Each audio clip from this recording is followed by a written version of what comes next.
शादी हुई थी पर शौहर खरीद नहीं आता था और सबको कहता ये बांझ है। इसी तरह इसने दूसरी शादी कर ली।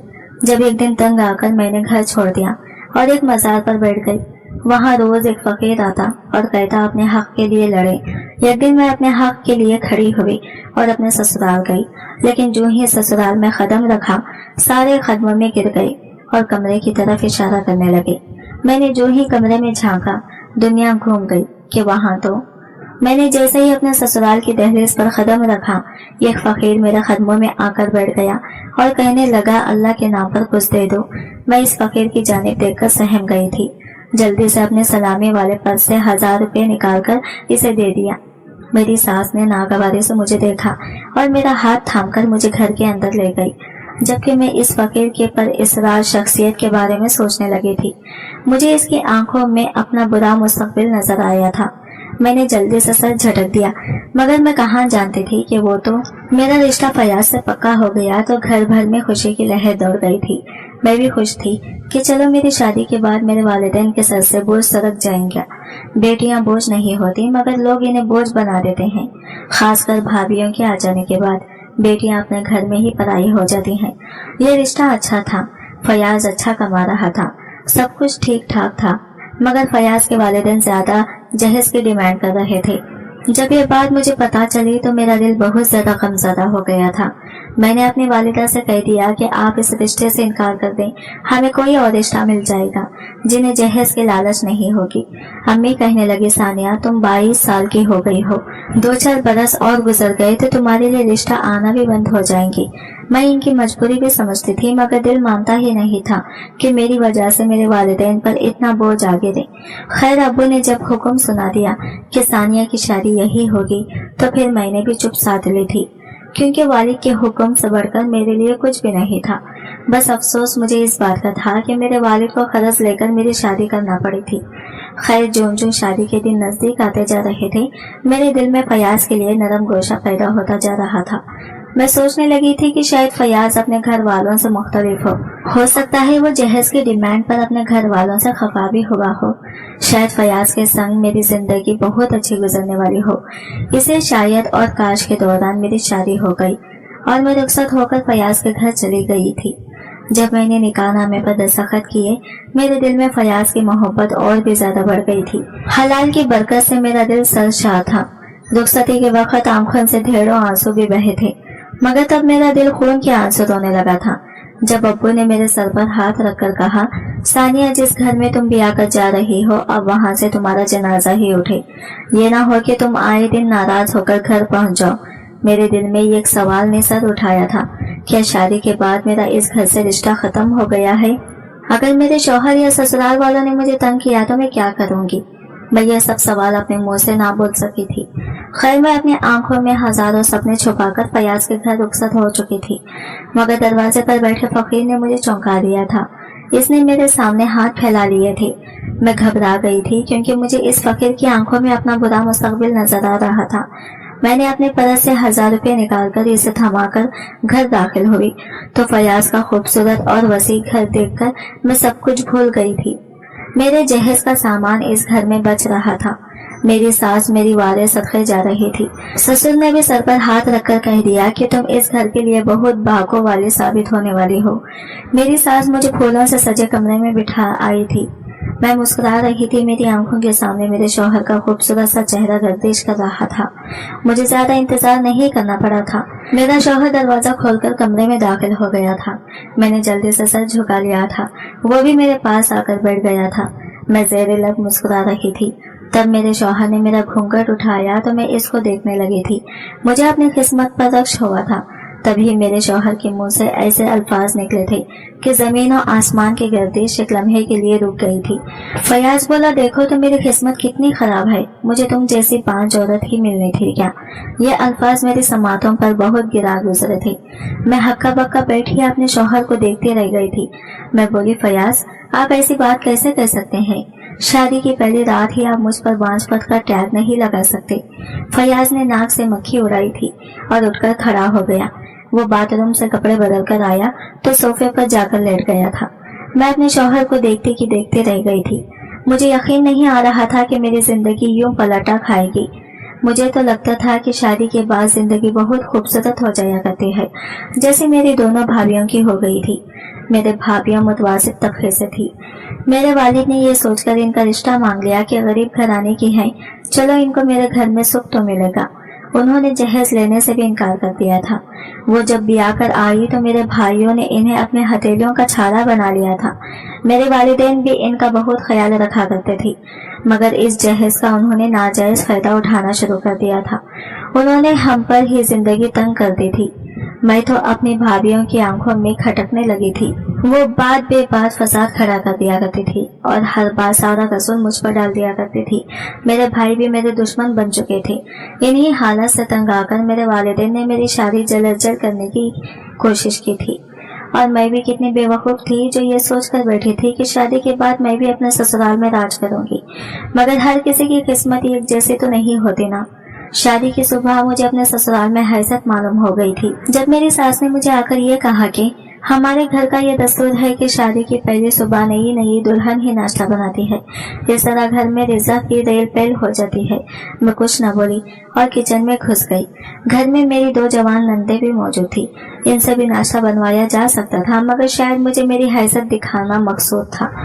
जब ये तो मुझसे ना तो किसी ने मीठा बनवाया और ना ही मेरी मेहंदी उतरने का इंतजार किया गया। मुझे घर में बेमोल मुलाजिम बना लिया गया था। सास मुस्कुराकर बात कर किया करती थी। नंदे अपनी फरमाइश पर मुझसे खाना बनवाती थी। बस यही मेरी जिंदगी थी। शादी को 1 महीना गुजरा तो फयाज ने इधर उधर सबको कहना शुरू कर दिया कि मेरी बीवी तो बांझ है, ये मुझे बच्चा नहीं दे सकती। वो झूठ बोल रहा था। सच तो ये था कि वो मेरा करीब ही नहीं आया था। वो मुझे सबके सामने बदनाम कर रहा था। मुझे अपनी ये तजलील गवारा नहीं थी, मगर मैं ये सब कुछ चुपचाप सहती रही थी। दिल में यही डर था कि अगर फयाज ने मुझे घर से निकाल दिया तो मैं कहाँ जाऊंगी। वालिद के घर तो जा नहीं सकती थी, क्योंकि उन्होंने मुझे पहले से ही हुक्मनामा सुना दिया था कि अगर तुम नाराज होकर मेरे घर आई तो तुम्हें एक लम्हे के लिए भी रहने नहीं दूंगा। इसी वक्त हाथ से पकड़कर वापस ससुराल छोड़ आऊंगा। मैं बहुत ज्यादा मजबूर थी। अगर मुझे मैके से सपोर्ट हासिल होती तो मैं इन लोगों को मजा चखा देती। यह तो उन्होंने मुंह मांगा जहेज हासिल किया था, फिर मुझे इस घर में एक मुलाजिम की सी हैसियत थी। शौहर ने कभी मुझसे हम कलाम होना तक गवारा नहीं किया था। खैर, अब तो मेरी सास भी उठते बैठते मुझे बांझपन के ताने देने लगी थी। एक दिन मैंने गुस्से में आके अपने सास से कह दिया था कि मैं बांझ नहीं हूँ। फयाज ने मुझ पर झूठा इल्जाम लगाया है। जब ये बात मेरी सास ने सुनी तो वो भरी हुई शेरनी बन गई थी। इसने मुझे चोटिया से पकड़कर खूब मारा और कहने लगी, कमजात, तू मेरे बच्चे पर इल्जाम लगाती है। तू बांझ नहीं है तो फिर बांझ कौन है? अब तक तो मुझे पोता क्यों ना दे सकी? तो आले नहीं दे फयाज को, मैं तुझे अभी तलाक दिलवाती हूँ। मैं गुस्से से बोली, हाँ दिलवा दो मुझे तलाक। मुझे नहीं रहना इस घर में। मुझे यहाँ से मिला ही क्या है। लेकिन मेरी एक बात याद रखना, आपके घर में भी 2 जवान बेटियां हैं। इंसान का सुन किया धरा इसके सामने जरूर आता है। हम दोनों अभी लड़ ही रहे थे कि फयाज दरवाजा खोलकर घर दाखिल हो गया था। इसके चेहरे पर बेइंतहा खुशी थी।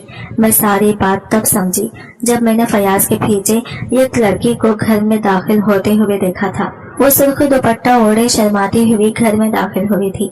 वो बेहद हसीन थी। फयाज आगे बढ़ा और बोला, अम्मी, मैं आपके लिए बहू ले आया हूँ, ये आपको पोता देगी। फयाज की बात सुनकर मेरे कदमों तले से तो जमीन निकल गई थी। मेरी आंखों से आंसू गिरने लगे थे। इन तीनों ने मुझे ऐसे नजरअंदाज कर दिया था जैसे मैं कोई वजूद ही नहीं रखती। मेरी दोनों नंदे भी टीवी बंद करके बाहर आ गई थी। कहने लगी, भाई, सच कहो तो आपके साथ ऐसी ही लड़की जचती है। ना जाने अम्मी ने आपके लिए सानिया भाभी जैसी मरी रोखियां तलाश कर ली थी। मैं इस वक्त इतनी घबरा गई थी कि कोई सवाल भी नहीं कर सकी थी। ना जाने इस माशरे में बेटियां इतनी बुज़दिल क्यों बना दी जाती हैं। क्यों बेटियों को अपने हक के लिए आवाज उठाना नहीं सिखाया जाता। मैं वहां खड़ी रह गई थी, जबकि नई आने वाली लड़की शाजिया मेरे शौहर की भी मालकिन बन गई थी और इस कमरे की भी जिसमें मैं रहा करती थी अब मेरे लिए स्टोर रूम में ही रह गया था। मुझे वहां ठिकाना दिया गया था। मेरी दोनों नंदे भी अपनी नई भाभी की गिरवेदा हो गई थी। मैं उदास थी। ये उदासी मेरे दिल को अंदर ही अंदर से खाती रहती थी। इस उदासी में तो दिल चाहता है कि इंसान उठकर एक गिलास पानी भी ना पिए, मगर मुझे सारे घर का काम करना पड़ता था। और तो और फयाज ने मुझे हुक्म सुना दिया था कि शाजिया की हर जरूरत का ख्याल मुझे ही रखना है। मैंने बेहसी की चादर ओढ़ ली थी और अपनी जबान सी ली थी, आंखें बंद कर ली थी और 2 वक्त की रोटी ठिकाने की खातिर को लाहौर की बेल की तरह सारे घर का काम किया करती थी। एक दिन शाजिया कहने लगी, सानिया, मैंने और फयाज ने बाहर सिर खेलने के लिए जाना है, तुम मेरा यह सूट इस्त्री कर दो। वो सूट बहुत खूबसूरत था, मैं इसे देखती ही रह गई थी। तब शाजिया बोली, ये सूट मुझे फयाज ने दिलवाया है, पूरे 10,000 का है। शाजिया जानबूझकर मेरे सामने फयाज का जिक्र बढ़ा चढ़ाकर किया करती थी। मेरा दिल एक लम्हे के लिए खामोश सा हो गया था। मेरी शादी को 2 माह हो गई थी, मगर मुझे खर्चे के नाम पर 100 रुपया भी नहीं दिया गया था। और एक शाजिया थी जिसके लिए 10,000 के कपड़े लिए जा रहे थे। मैं वो सूट इस्त्री करने लगी थी, साथ साथ रोती भी जा रही थी कि मेरी किस्मत ने कैसा खेल खेला था, मुझे पता ही नहीं चला। और शाजिया का सूट जल गया था। मैं बहुत ज्यादा घबरा गई थी, मगर मैं ये जाहिर नहीं कर सकती थी। शाजिया को जब इल्म हुआ कि मुझसे इसका सूट जल गया है, इसने तो घर में ववेला मचा दिया था। इसने मुझे बालों से पकड़कर मारना शुरू कर दिया था। बस इतना ही नहीं, फिर फयाज ने भी मुझ पर हाथ उठाया था। इस दिन मुझ में ना जाने ये हिम्मत कैसे पैदा हो गई थी। मैंने फयाज का हाथ पकड़ लिया था। मैं फूट फूट कर रोने लगी थी। मैं बोली, फयाज, मैंने तुम्हारा क्या बिगाड़ा है? तुमने मेरे साथ ऐसा क्यों किया? अगर मैं तुम्हें पसंद नहीं थी तो फिर तुमने मेरे साथ शादी क्यों की?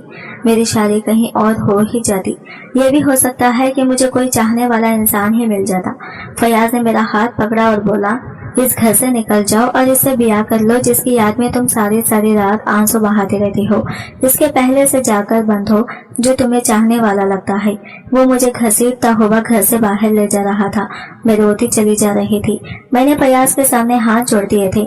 मैं बोली, खुदारा, मेरे साथ ऐसा मत करो। मेरे पास रहने के लिए कोई ठिकाना नहीं है। मगर जाहिर सी बात है, फयाज तो मुझसे अपना दामन छुड़ाना चाहता था, इसलिए मुझे धक्के देकर घर से निकाल दिया। मैं अपने घर की दहलीज पर बैठी थी। ये जिंदगी ने मुझे कैसा दिन दिखाया था। मैं क्या थी और क्या हो गई थी। आज मैं भी इस दहलीज पर इसी फकीर की तरह बैठी थी जो मेरी शादी की रात यहाँ पर बैठा था। मैंने सोचा कि क्या मुझे अपने वालिदैन के घर चले जाना चाहिए। मैंने अपनी इस सोच को रद्द कर दिया था। मैं इस घर में नहीं जा सकती थी। मेरे बाप ने मुझे मना कर रखा था। उन्होंने तो आज तक इतनी जहमत भी नहीं की थी कि बेटी से फोन करके इतना ही पूछ ले कि बेटी, तुम्हारा शौहर तुम्हारा ख्याल तो रखता है ना? तुम्हें इस घर में किसी चीज की कोई कमी तो नहीं है? मैंने इस घड़ी खुद को बहुत बेबस महसूस किया था। मेरे पास कोई ठिकाना नहीं था। गली में रश बढ़ता जा रहा था। मेरी तरफ मजाक उड़ाती नजरों से देख रहे थे। मैंने अल्लाह का नाम लिया और वहाँ से उठकर चल पड़ी थी। मुझे नहीं मालूम था कि मुझे कहाँ जाना है। बस मैं चलती जा रही है। चलते चलते मैं एक मजार तक जा पहुंची थी। मैं वहाँ खड़ी होगी। फिर सोचा कि इस मजार में जाकर मैं अपने लिए दुआ करती हूँ कि मुझे कोई ठिकाना मिल जाए। मैं मजार में दाखिल हो गई थी। मैं ठिकाने के लिए दुआ करने आई थी। यहाँ मजार ने मुझे ठिकाना दे दिया था। इसने मुझे अपनी अम्मा वाली आगोश में समेट लिया था। हर तरफ से अल्लाहू अकबर की सदाएं बुलंद हो रही थी। मैं सोचने लगी थी, मेरी जिंदगी का मकसद क्या है? वालिदैन के घर भाभियों के हाथों जलील होती रही और ससुराल में अपने शौहर और नंदों के हाथों। क्या अल्लाह ने मुझे इसीलिए बनाया था? मैं यही सोच रही थी जब एक फकीर मेरे पास आया। वो बोला, अपने हक के लिए लड़। मैंने सर उठाकर इसकी जानिब देखा तो ये वही फकीर था जो मेरे घर की दहलीज पर बैठा था। मैं इसकी जानिब हैरत भरी नजरों से देखती रही थी। मैं बोली, अपने हक के लिए कैसे लड़ूं? वो बुजुर्ग फकीर मुस्कुराया था। वो बोला, ये तुम्हें कोई नहीं बताएगा, तुम्हें अपने लिए सारे रास्ते खुद ही बनाने होंगे। मैं रोने लगी थी। मैं बोली, मैं बहुत कमजोर हूँ, मैं अपने लिए कुछ नहीं कर सकती। वो कहने लगा, अल्लाह किसी भी बंदे पर इसकी ताकत से ज्यादा बोझ नहीं डालता। इतना कहकर वो चला गया था। अब मेरे रोजो शब मजार के एहताते में गुजरने लगे थे। वो फकीर हर रोज मेरे पास आता और कहने लगता, अपने हक के लिए लड़। मैं इसकी इस बात से चौंक जाया करती थी। एक दिन सोचने लगी कि अगर क़यामत के दिन अल्लाह ने मुझसे सवाल किया कि मैंने तुम्हें जिंदगी जैसी नेमत से नवाजा था, तुमने इस जिंदगी को कहाँ बसर किया, किसके काम आई, इंसानियत की खिदमत की क्या या नहीं, तो फिर मैं क्या जवाब दूंगी? میں نے سوچ لیا تھا کہ میں اپنے سسرال ضرور جاؤں گی، میں اپنے ساتھ برا کرنے والوں سے انتقام ضرور لوں گی۔ یہ سوچ کر میں ایک دم سے جوش میں آ گئی تھی۔ میں قدم چلتی مزار کے احاطے سے نکل گئی تھی۔ میں چلتے چلتے اپنے سسرال پہنچ گئی تھی، لیکن جو ہی سسرال میں قدم رکھا تو سامنے کا منظر دیکھ کے چونک گئی تھی، کیونکہ میری ساس کی جیسے ہی نظر مجھ پر پڑی وہ پھوٹ پھوٹ کر رونے لگی تھی، اور پھر دیکھتے ہی دیکھتے سارے میرے قدموں میں گر گئے اور کمرے کی طرف اشارہ کرنے لگے۔ میں نے جو ہی کمرے میں جھانکا، دنیا گھوم گئی کہ وہاں تو میرے کمرے میں میری سوتن شازیہ کسی نوجوان لڑکے کے ساتھ ہنس کر باتیں کر رہی تھی، جبکہ فیاض میرا شوہر ایک ویل چیئر پر ایک جانب لڑکتی ہوئی گردن کے ساتھ بیٹھا ہوا تھا۔ میں الٹے قدموں باہر آئی تھی۔ میں تو یہاں انتقام لینے آئی تھی، مگر مجھے کچھ اور ہی دیکھنے کو ملا تھا۔ میں اپنی ساس سے بولی، یہ سب کیا ہے؟ میری ساس رونے لگی تھی۔ وہ بولی، ثانیہ ہمیں معاف کر دے، ہم نے تمہارے ساتھ بہت برا سلوک کیا، تمہارا دل دکھایا، تمہیں گھر میں ملازم کی حیثیت سے رکھا۔ میں نہیں جانتی تھی کہ یہ میرا کیا دھرا میرے سامنے اتنی جلدی آ جائے گا، میری پکڑ اتنی جلدی ہو جائے گی۔ ثانیہ میں تمہاری مجرم ہوں، میں ہی تمہاری گنہگار ہوں، تم مجھے جو سزا دو گی میں قبول کر لوں گی۔ ثانیہ میں جانتی تھی کہ میرا بیٹا فیاض کسی اور لڑکے کو پسند کرتا ہے، مگر میں نے اس کا رشتہ پھر بھی تمہارے ساتھ کر دیا۔ مجھے تم میں کوئی دلچسپی نہیں تھی، میں نے تو یہ شادی فقط تمہارے جہیز کی خاطر کی تھی، کیونکہ میرا دل تھا کہ میری بہو جو جہیز لائے گی وہ میں اپنے بیٹوں کو دے دوں گی۔ تم اپنے ساتھ اچھا خاصا جہیز لائی تھی۔ میں نے فیاض سے کہہ دیا تھا کہ اس شادی کے پیچھے میرا جو مقصد چھپا ہوا تھا وہ پورا ہو گیا ہے، اب تم اپنی بیوی کے ساتھ جیسا سلوک کرنا چاہو تمہاری مرضی ہے۔ یوں فیاض نے تم پر بانجھ پن کا الزام لگا دیا۔ خیر تم گھر سے چلی گئی تو شازیہ نے اپنے اصلی رنگ ڈھنگ دکھانا شروع کر دیے تھے۔ اس نے ہم ماں بیٹیوں کو گھر کی ملازم بنا لیا تھا۔ میں ان سب حالات سے بہت پریشان تھی، اس لیے سوچا کہ جتنی جلدی ممکن ہو سکے میں اپنے بیٹیوں کی شادیاں کر دوں، کیونکہ جہیز تو بنا پڑا تھا۔ انہی دنوں میری بڑی بیٹی ہنا کے لیے جو رشتہ آیا وہ اس منحوس شازیہ کو پسند آ گیا تھا۔ اس نے اس لڑکے کے ساتھ دوستی کاٹ لی تھی۔ یہ بات جب فیاض کو پتا چلی وہ تو غصے سے پاگل ہو گیا تھا، اس نے خوب شور مچایا تھا، مگر یہ شازیہ باز آنے والی نہیں تھی۔ ایک دن فیاض جب کام سے لوٹا تو اس نے دیکھا کہ اس کی بیوی تو اپنے عاشق کو گھر میں بلا کر بیٹھی ہے۔ یہ سب دیکھ کر فیاض کا بلڈ پریشر بہت زیادہ ہائی ہو گیا تھا، وہ زمین پر گر پڑا۔ ہم ماں بیٹیوں نے ہی اسے ہاسپٹل پہنچایا، مگر وہاں جا کر پتا چلا کہ فیاض کو تو فالج کا اٹیک آ گیا ہے۔ اس دن سے میرا بیٹا ویل چیئر پر بیٹھا رہتا ہے۔ یہ منحوس شازیہ اس کے سامنے جان بوجھ کر اس لڑکے کو بلاتی ہے۔ میرا بیٹا یہ سب دیکھ کر کڑاتا رہتا ہے۔ مجھے پتا ہے شازیہ میرے بیٹے کو مار دینا چاہتی ہے تاکہ اس لڑکے سے شادی کر سکے۔ اب تم آ گئی ہو نا، ہمارے حق کے لیے تم ہی آواز اٹھاؤ گی۔ میں مسکرا دی اور بولی، آنٹی میں تو اپنے حق کے لیے آواز اٹھا نہیں سکی، آپ کے لیے کیا اٹھاؤں گی؟ یہ ساری صورتحال دیکھ کے میں نے اپنے ابو کو فون کیا تھا۔ میں نے انہیں ساری داستان سنا دی تھی۔ میں بولی، ابو کیا اب آپ مجھے اپنے گھر میں رکھیں گے؟ ابو بولے، ثانیہ نہیں، میں تمہیں اپنے گھر میں نہیں رکھ سکتا۔ اب تم شادی شدہ ہو، تمہاری ساری ذمہ داری تمہارے شوہر کی ہے، اور اگر تم اس مشکل گھڑی میں اپنے شوہر کا ساتھ دو گی تو وہ ساری زندگی تمہارا غلام بن کر رہے گا۔ تم اپنے گھر میں رہو، اپنے معذور شوہر کی خدمت کرو۔ اتنا کہہ کر انہوں نے فون بند کر دیا تھا۔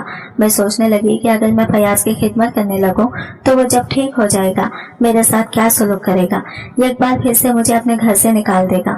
میں نے اپنا فیصلہ خود کرنا تھا، مگر میں کہاں جانتی تھی کہ میرا فیصلہ تو فیاض پہلے سے ہی کر چکا ہے۔